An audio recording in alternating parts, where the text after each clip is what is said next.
at the time of admission of a partner. Retirement and death of partner, accounting treatment at the time of retirement and death of a partner जो है आपका next term में होगा, ठीक है।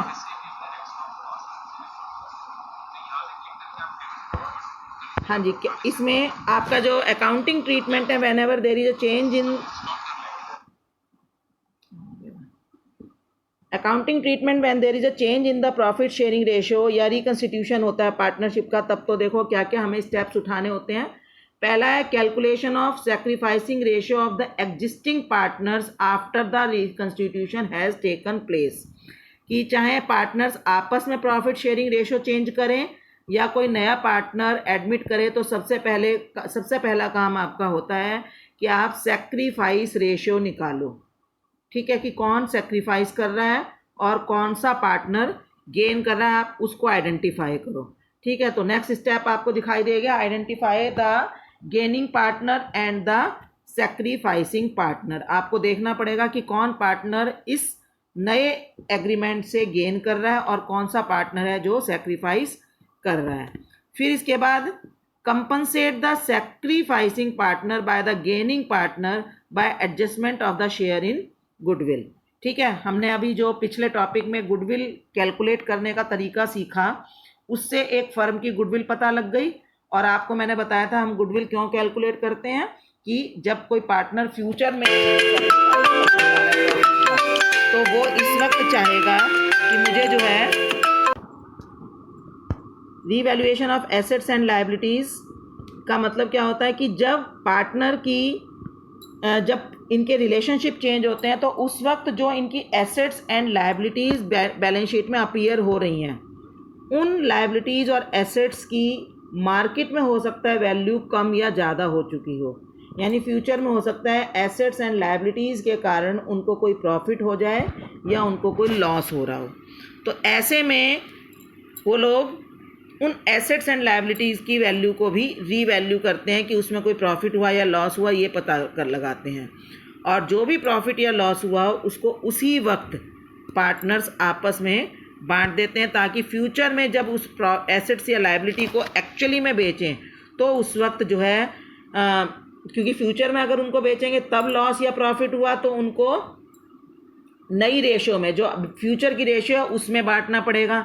लेकिन assets and liabilities क्या है, पुराने टाइम की है, पुराने टाइम की, यानी कि जब उनका प्रॉफिट और लॉस रेशियो दूसरी वाली थी, ओल्ड थी, उस टाइम पर वो एसेट्स एंड लायबिलिटीज़ परचेज की गई थी। तो पार्टनर्स हमेशा क्या चाहते हैं कि जो एसेट्स एंड लायबिलिटीज़ के कारण जब हमारी आपस में प्रॉफिट शेयरिंग रेशियो चेंज हो रही है, तो इसके कारण जो भी प्रॉफिट या लॉस हो रहा है उसको अभी की अभी हम निपटाते हुए चलें, और ताकि फ्यूचर में जो भी कुछ बटे वो नई रेशियो से बांटा जाए, ठीक है। इसके बाद नेक्स्ट स्टेप में होता है कि बैलेंस शीट में कुछ प्रॉफिट्स एंड लॉसेस एक्यूमुलेटेड होते हैं in the form of reserves के रूप में प्रॉफिट एंड लॉसेस एक्यूमुलेटेड होते हैं, उनको भी हम पार्टनर्स में बांट देते हैं। लेकिन उसके लिए कई बार क्या है, पार्टनर्स कहते हैं कि हम इसको बांटेंगे नहीं। देखो क्या होगा, मान लो आज उनके पास 6,000 रुपये का प्रॉफिट पड़ा है और 2 पार्टनर्स हैं, अगर हम आज उस प्रॉफिट को बांट दें कि चलो अब आगे से क्योंकि हमारी रेशो चेंज हो रही है और पार्टनर जो है 2 पार्टनर्स हैं और दोनों इक्वल प्रॉफिट बांटते हैं, 6,000 रुपये का प्रॉफिट पड़ा है, अगर हम आज दोनों पार्टनर्स को वो प्रॉफिट बांट दें तो कितना कितना बटेगा दोनों के बीच में? 3,000, ठीक है। लेकिन वो कहते हैं कि नहीं, अब हम आगे से ना ऐसा करेंगे, अपना प्रॉफिट 2:1 की रेशो में बांटेंगे।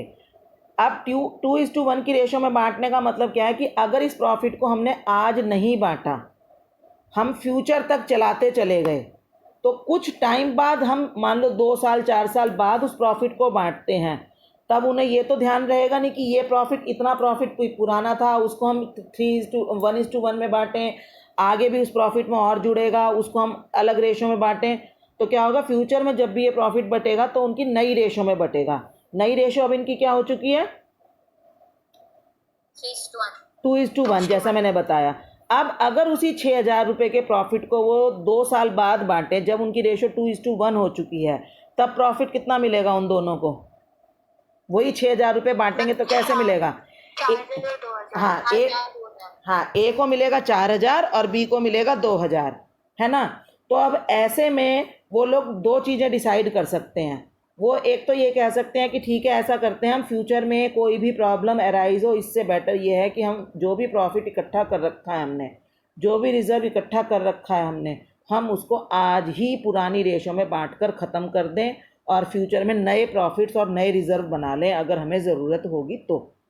दूसरा है वो कह सकते हैं कि नहीं, हम इसको देखो क्या होता है, हम कभी भी, आपको पता ना, आप हमारी फैमिली में भी हमेशा कुछ सेविंग्स करके रखी जाती हैं, या ऐसा करते हैं हम कि जो भी आया उसको खा पी कर खर्च कर दिया।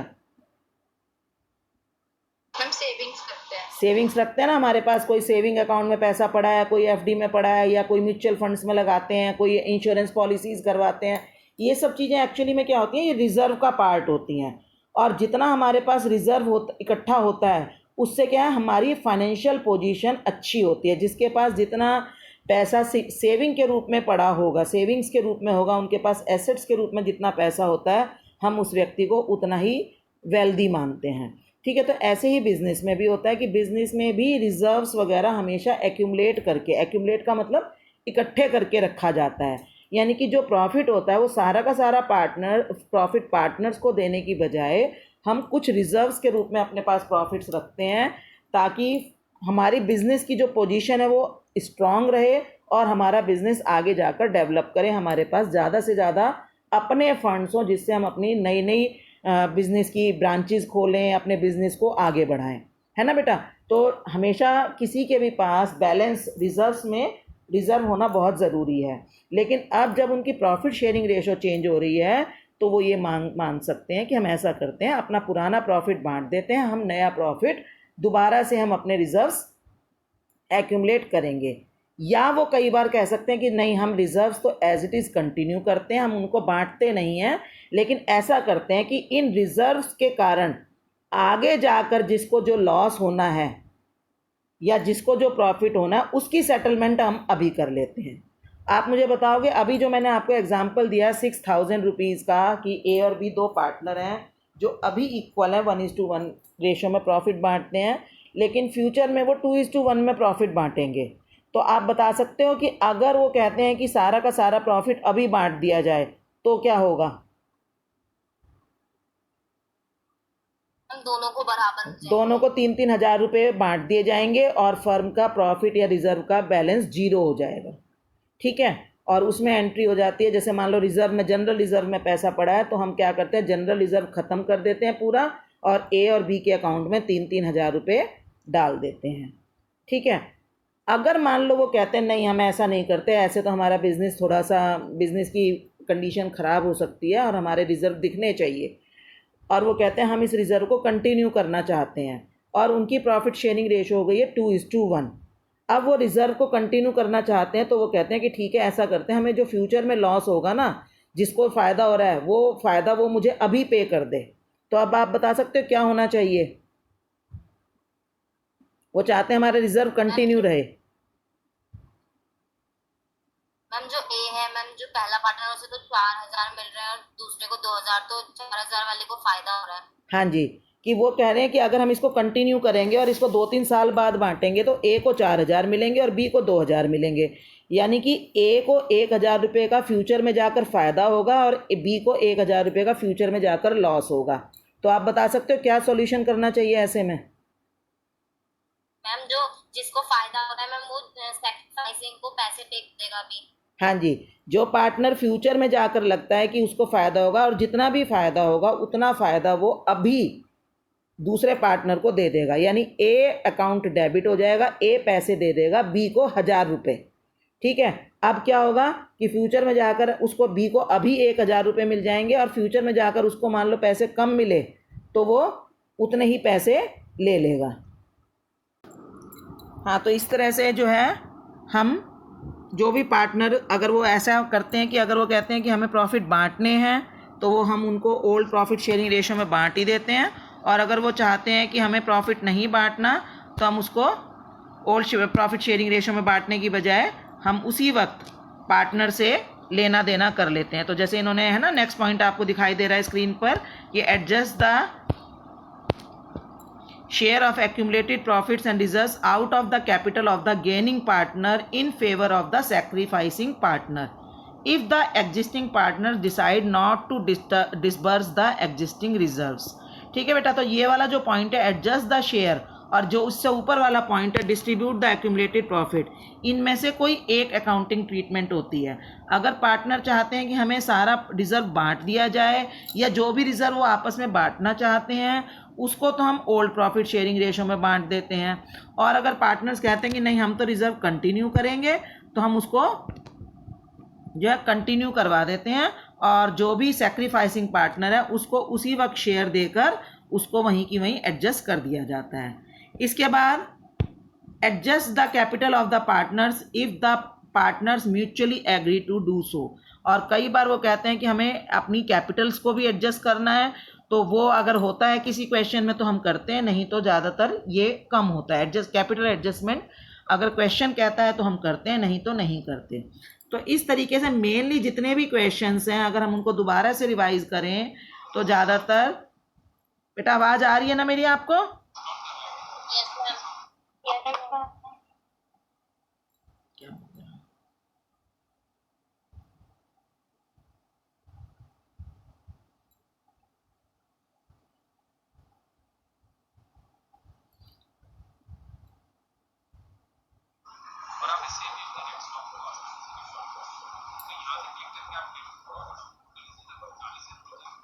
हाँ जी, तो अगर हम देखें तो हमें सभी क्वेश्चंस में सैक्रिफाइसिंग रेशो को कैलकुलेट करना पड़ता है, गेनिंग रेशो को कैलकुलेट करना पड़ता है, और हमें सैक्रिफाइसिंग पार्टनर को कंपनसेट करना पड़ता है, और एसेट्स एंड लायबिलिटीज़ को रीवैल्यूएट करना पड़ता है।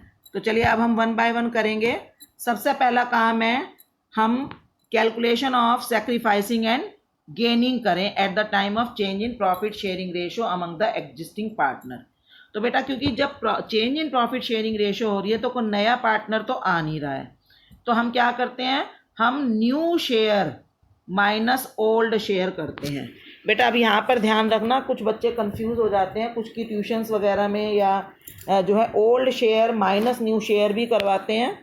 तो मैं ज़्यादातर जो क्वेश्चंस करवाती हूँ उसमें मैं नए में से हमेशा पुराना माइनस करती हूँ। ठीक है बेटा, कि अगर हमें कभी भी पता लगे कि हमारी यहाँ को किसी भी चीज़ में क्या चेंज आया है, कोई चीज़ घटी है या बढ़ी है, तो उसके लिए हम हमेशा जो नई कंडीशन होती है, नया जो हमारे पास होता है, उसमें से पुराने में क्या हुआ था उसको माइनस करके ही पता लगाते हैं कि चीज़ बढ़ गई या घट गई। तो इसलिए मैं हमेशा कंसेप्ट रखती हूँ new share minus old share.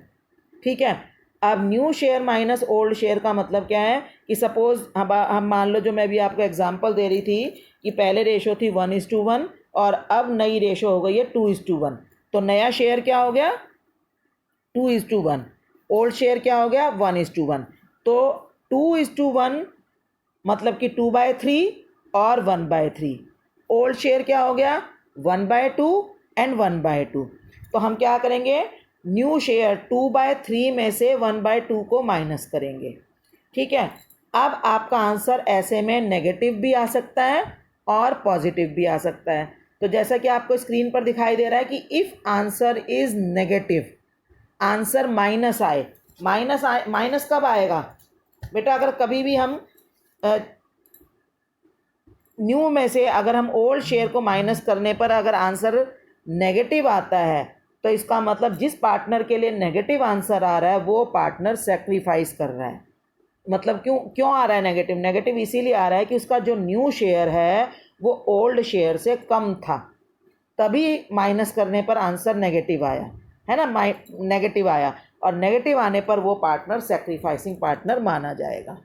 ठीक है बच्चे, समझ में आई ये बात? ये क्योंकि इसमें बड़ा कन्फ्यूज़न होता है कि हम कब सेक्रीफाइसिंग माने और कब जो है गेनिंग माने। तो जब भी हमें लगता है कि नया शेयर कम है, पुराना शेयर ज़्यादा था, तो नए में से जब हम पुराने शेयर को माइनस करेंगे तो आपका आंसर जो आएगा वो नेगेटिव में आएगा, -1/2 -1 कुछ भी जो आंसर आएगा। तो जब माइनस में आंसर आएगा तो हम उसको कहेंगे कि वो पार्टनर सेक्रीफाइस कर रहा है। ठीक है, और अगर आंसर आपका पॉजिटिव आया, पॉजिटिव आने का मतलब क्या है कि आपका नया शेयर ओल्ड शेयर से ज़्यादा था, तभी आंसर पॉजिटिव आया। तो जब आंसर पॉजिटिव आएगा, जिस पार्टनर के लिए आंसर पॉजिटिव आएगा, इसका मतलब क्या है कि उसका शेयर पहले शेयर से ज़्यादा हो गया, यानी उसका शेयर बढ़ गया है। ठीक है, तो इस तरह से उस पार्टनर को हम गेनिंग पार्टनर मानेंगे। तो देखो जैसे आपको स्क्रीन पर दिखाई भी दे रहा है ना कि मैंने जहाँ सेक्रीफाइसिंग रखा है उसमें से देखो थोड़ा सा हिस्सा कट कर दिया है, वो समझ लो वो हिस्सा कट होकर ये गेनिंग पार्टनर का हिस्सा बढ़ गया है। तो वो हिस्सा कट होकर किसके पास चला गया है?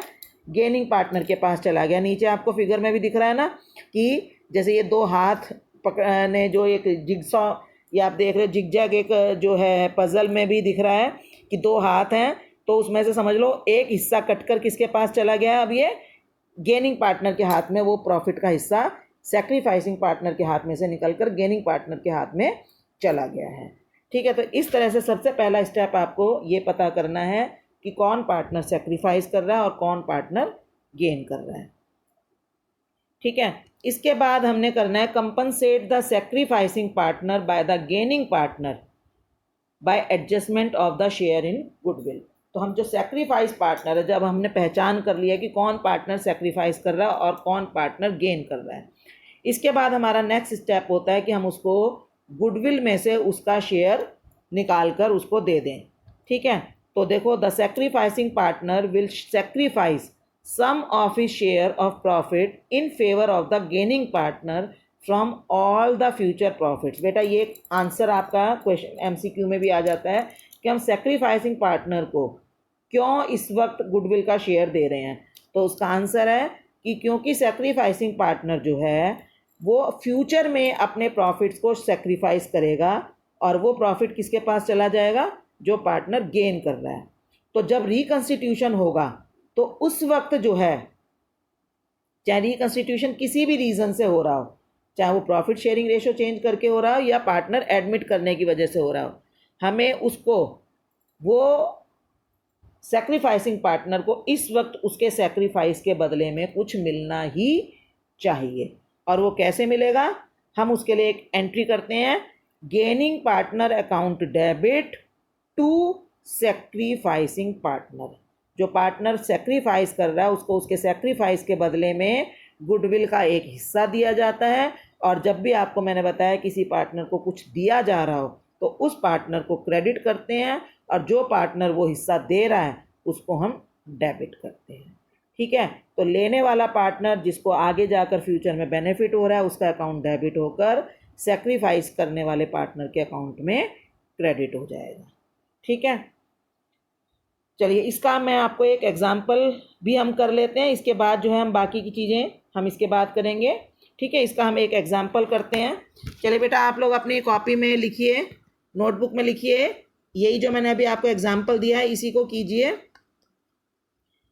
कि दो पार्टनर्स हैं, पार्टनर A एंड B। बेटा आप नोट डाउन करते जाओ और मुझे बताओ, पार्टनर्स A एंड B हैं।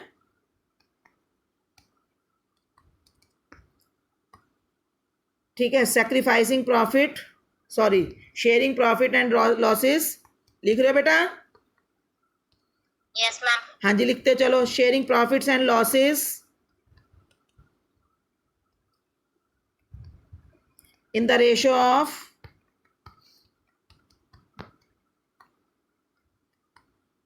1:1।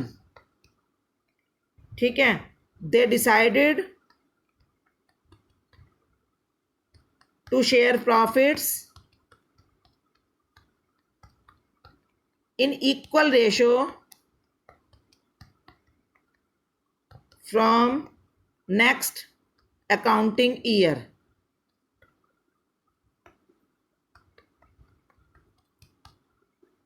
The value of goodwill at the time of change in profit sharing ratio was calculated at rupees 60,000। Pass necessary entry for adjustment of goodwill।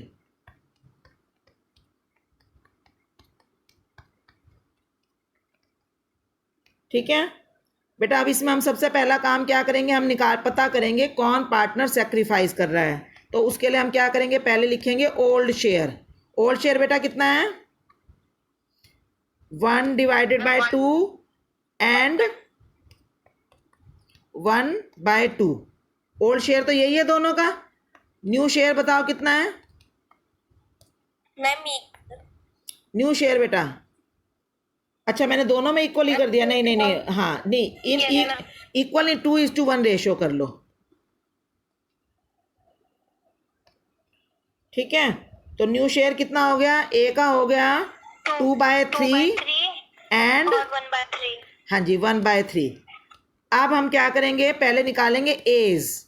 हम बाद में पता लिखेंगे कि इसका सेक्रीफाइस है या क्या है, इसको हम ब्लैंक छोड़ देंगे। ठीक है, तो एज इक्वल टू ए का क्या होगा 2/3 माइनस 1/2। बताओ क्या आएगा, कैसे निकालेंगे हम। हाँ जी 1/6। हाँ जी, ये पॉजिटिव है या नेगेटिव है, मैम पॉजिटिव। पॉजिटिव है, तो इसका मतलब हम ब्रैकेट में क्या लिख लेंगे, गेनिंग पार्टनर गेन। ठीक है, अब ऐसे अब बी का निकालेंगे, बीज शेयर क्या होगा। अब इसका क्या करेंगे हम, इज इक्वल टू 1/3 माइनस 1/2। अब क्या है आंसर, -1/6। हाँ जी -1/6। अब माइनस आ गया ना, तो माइनस आने पर हम क्या करेंगे, इसको ब्रैकेट में अपना हाँ जी ये बन गया आपका सेक्रीफाइस। तो इस तरह से तो हमने सेक्रीफाइस और गेन निकाल लिया। अब हम क्या करेंगे, share of sacrificing partner in goodwill निकालो। पार्टनर इन गुडविल वो कितना होगा। अब गुडविल तो आपको इसमें कैलकुलेट नहीं करनी है, उन्होंने पहले ही दे रखी है 60,000 इंटू उसका सेक्रीफाइस कितना है 1/6 है ना बेटा। 10,000। हाँ जी, तो 10,000 आएगा। हाँ जी उसका शेयर कितना आ गया 10,000 रुपये, यानी कि उसको उसके सेक्रीफाइस के बदले में 10,000 रुपीज मिलने चाहिए। तो अब क्या करेंगे, एंट्री क्या होगी, as capital account debit to हाँ जी। कैपिटल अब अकाउंट। ये जो 10,000 रुपये हैं वो कौन देगा इसको, एज कैपिटल अकाउंट डेबिट ए देगा बी को, क्योंकि ए जो है गेनिंग पार्टनर है ना। डेबिट कितने से, मैम 10,000। हाँ जी 10,000 रुपीज, और टू बीज कैपिटल अकाउंट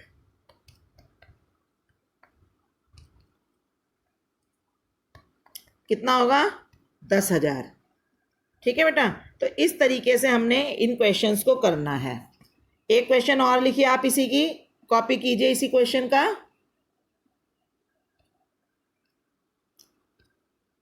हाँ जी, इसमें आप लिखिए पार्टनर ए बी एंड सी थे, सेक्रीफाइस शेयरिंग रेशियो थी उनकी 2:1 कर लीजिए। शेयरिंग प्रॉफिट रेशियो ना। हाँ जी, पुरानी जो शेयरिंग रेशियो थी ना वो 2:1 थी। ठीक है, और अब ये कर रहे हैं 1, अब इक्वल कर रहे हैं। अब वो कह रहे हैं कि हम इक्वल बांटेंगे। ठीक है, और जो गुडविल की वैल्यू हम रख लेते हैं इसमें 80,000। अब बताइए क्या क्या होगा इसमें। अब हम ए का ओल्ड रेशियो क्या बन गई इनकी, ओल्ड रेशियो क्या है बेटा इनकी 2:1 है ना। हाँ 2/4 और 1/4 और 1/4। ठीक है, और न्यू रेशियो क्या बनी है इनकी, 1/3 1/3 1/3। हाँ जी 1/3 1/3 एंड 1/3 है ना। अब बताओ ए ने गेन किया या शेयर वो हुआ है उसको सेक्रीफाइस करना पड़ रहा है, बताओ। मैम सेक्रीफाइस 2/4 माइनस 1/3 है ना। अब इसके में इसका आंसर क्या आया है बताओ। सेक्रीफाइस किया -2/12। -2/12। अब माइनस आ गया आंसर, तो माइनस करने का मतलब क्या है, ये हो गया सेक्रीफाइस। बेटा सब बच्चे कर रहे हो ना? Yes ma'am. Yes ma'am. हाँ जी, अब बी का बताओ क्या हुआ है।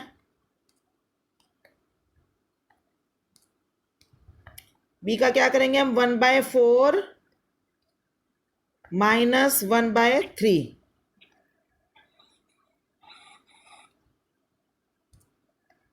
Ma'am 1/12।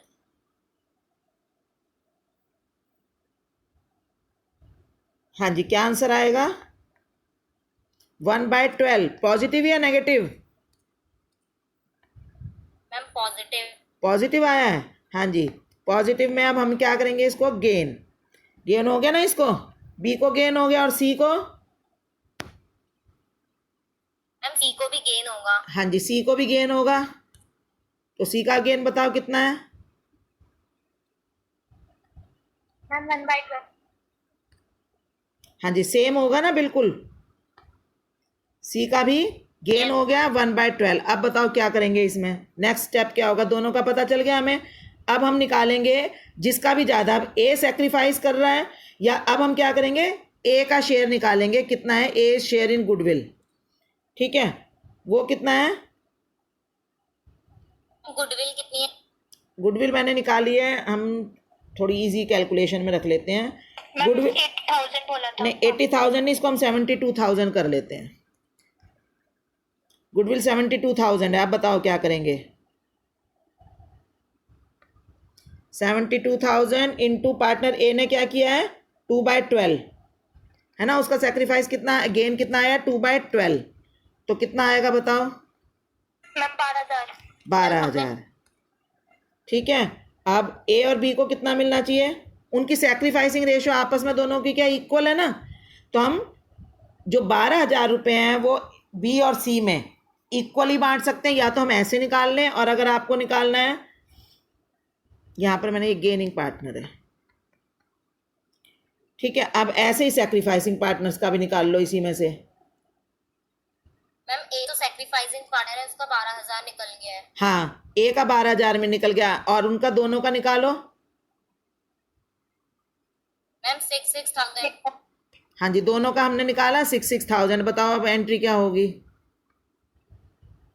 Ma'am B's capital account and C's capital account to A's capital account. हाँ जी, देखो अब यहाँ पर बी और सी गेन कर रहे हैं, है ना। इस क्वेश्चन में क्या हुआ है कि बी और सी ने इसकी वजह से गेन किया है। बेटा बच्चे, बाकी बच्चों की आवाज़ क्यों नहीं आ रही है मुझे? सारे बच्चे लेफ्ट कर गए हैं क्या? No ma'am. हाँ जी, बताओ आप लोग कर रहे हो क्वेश्चन, नहीं कर रहे हो? बीस कैपिटल अकाउंट डेबिट कितने से हम करेंगे, 6,000 से, और सी का अकाउंट भी 6,000 से। बेटा ये मैंने इसकी आपकी क्वेश्चन सॉल्व करते हुए रिकॉर्डिंग वीडियो बनाई है, मैं आपको ये सेंड करूंगी। ये आप लोग अपनी नोटबुक पर कर रहे हैं, साथ में मैं इसकी अलग से वीडियो बना रही हूँ। 6,000 टू एज कैपिटल, है ना। ठीक है बेटा, तो इस तरह से ये टॉपिक हमारा आज होता है ओवर, जिसमें हमने किया कि हमारा किस तरीके से change in profit sharing ratio के टाइम हम किस तरह से गेन और सेक्रीफाइस निकालकर गुडविल की एडजस्टमेंट करते हैं। ठीक है, कल की क्लास में मैं आपको रिवैल्यूएशन अकाउंट के बारे में बताऊंगी, और आप लोगों को कुछ इसके छोटे छोटे क्वेश्चंस दूंगी, 2-4 क्वेश्चंस, वो आप प्रैक्टिस करना। ठीक है, हम आज की क्लास ओवर करते हैं।